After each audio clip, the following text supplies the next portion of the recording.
है जिसमें एक या एक से अधिक प्राकृतिक अथवा कृत्रिम व्यक्ति होते हैं, जिसका निर्माण विधान द्वारा प्रायः किसी विशिष्ट उद्देश्य या उद्देश्यों के लिए किया जाता है और जिसे सदस्यों के उत्तराधिकार द्वारा बनाए रखा जाता है। कुछ लोग निगम एवं कंपनी दोनों शब्दों के पर्यायवाची के रूप में प्रयोग करते रहते हैं, परंतु दोनों में मूलभूत अंतर है। कंपनी से आशय कंपनी अधिनियम 2013 और इस अधिनियम के पूर्व के कंपनी कानूनों के अधीन सम्मिलित कंपनी से हैं, जबकि निगम इसका अधिक विस्तृत स्वरूप होता है, जिसकी स्थापना कंपनी अधिनियम के अलावा भारत के ही अन्य किसी भी अधिनियम के अंतर्गत अथवा किसी विदेशी अधिनियम के अंतर्गत भी की जा सकती है।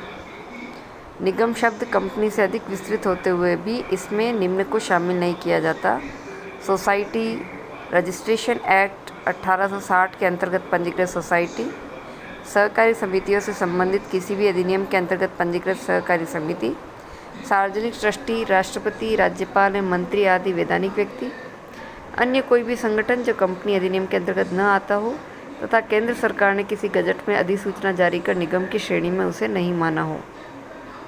निगम दो प्रकार के होते हैं: ट्रेडिंग और नॉन ट्रेडिंग। ट्रेडिंग के अंतर्गत चार्टर्ड कंपनीज, भारतीय कंपनी अधिनियम के अंतर्गत गठित कंपनी, लोकसभा में विशेष अधिनियम द्वारा घोषित कंपनी। नॉन ट्रेडिंग गैर व्यापारिक के अंतर्गत नगर निगम, विश्वविद्यालय, जिला बोर्ड आदि। यहाँ पर हम जो स्टडी पॉइंट लेंगे कॉरपोरेट अकाउंटिंग में, वहाँ सार्वजनिक एवं निजी क्षेत्र के भारतीय व्यापारिक निगमों के लेखांकन को ही हम सम्मिलित करेंगे। कंपनी का अर्थ और परिभाषा। वस्तुतः कंपनी निगम का एक मूलभूत स्वरूप होता है जो व्यवहार में सामान्य रूप से प्रचलित भी है, अतः एक कंपनी का अर्थ हमें विस्तार से समझ लेना ज़रूरी है। कंपनी अधिनियम 2013 की धारा 220 के अनुसार कंपनी से आशय इस अधिनियम के अंतर्गत निर्मित या रजिस्टर्ड कंपनी या एक विद्यमान कंपनी से है।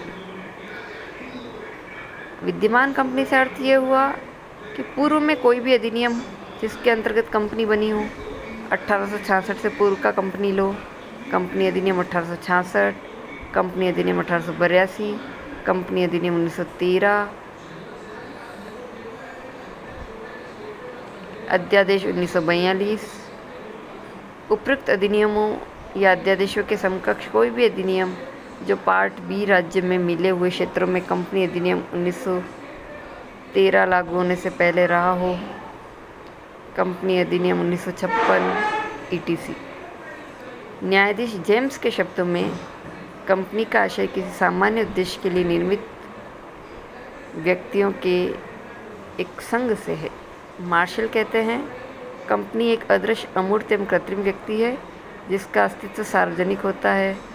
वह संपत्ति अपने अधिकार में रख सकती है, जिसका अधिकार इसके अंतर्गत आज्ञा पत्र में होता है अथवा जो इसके अस्तित्व के लिए आवश्यक है। न्यायाधीश लिंडले के शब्दों में कंपनी का आशय एक ऐसे संगठन से है जिसमें बहुत से व्यक्ति धन में मूल्य रखने वाली संपत्ति अंशदान करते हैं, जिसका प्रयोग व्यापार में किया जाता है। वे व्यक्ति उससे उत्पन्न होने वाले लाभ का आपस में विभाजन करते हैं।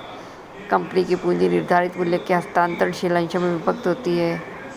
अंशों के हस्तांतरण का अधिकार सीमित भी होता है। कंपनी विधान द्वारा निर्मित एक ऐच्छिक कंपनी है, उसका अस्तित्व सदस्यों से पृथक और अविच्छिन्न होता है, जिसकी पूंजी हस्तांतरणीय एवं निश्चित मूल्य के अंशों में होती है। सदस्यों का दायित्व सीमित होता है, जिसकी एक सार मुद्रा होती है। कहने का तात्पर्य यह है कि कंपनी का फॉर्मेशन किसी लॉ के अंडर में होता है। इसके जो शेयर होल्डर्स होते हैं उससे कंपनी अपना अलग अस्तित्व रखती है। कंपनी अलग है, कंपनी के अंशधारी अलग है। अगर अंशधारी और कंपनी की कोई डील होती है तो उसकी एंट्री की जाती है।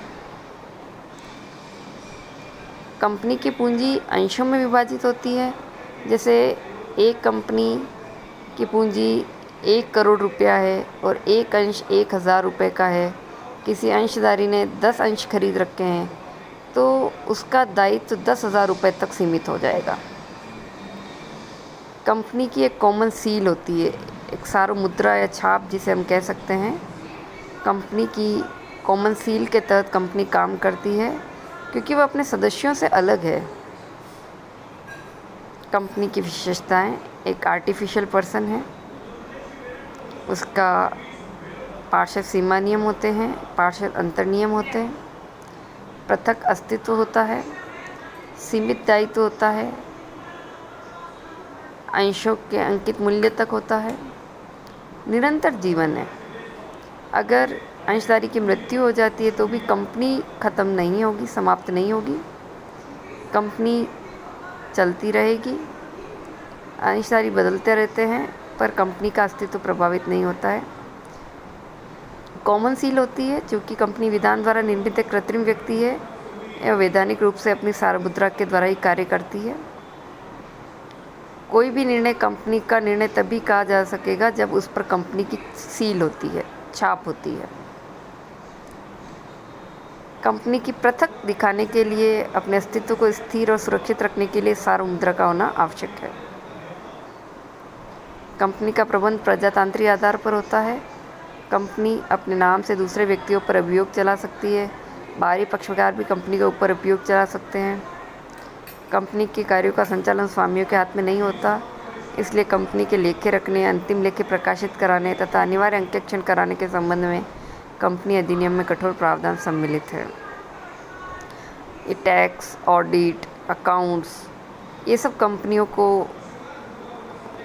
कार्य करने होते हैं और प्रावधानों के तहत कंपनी इस प्रकार के कार्य करवाती है। अंश हस्तांतरण के आधार पर हम कंपनी को दो भागों में बांट सकते हैं: निजी कंपनी, सार्वजनिक कंपनी।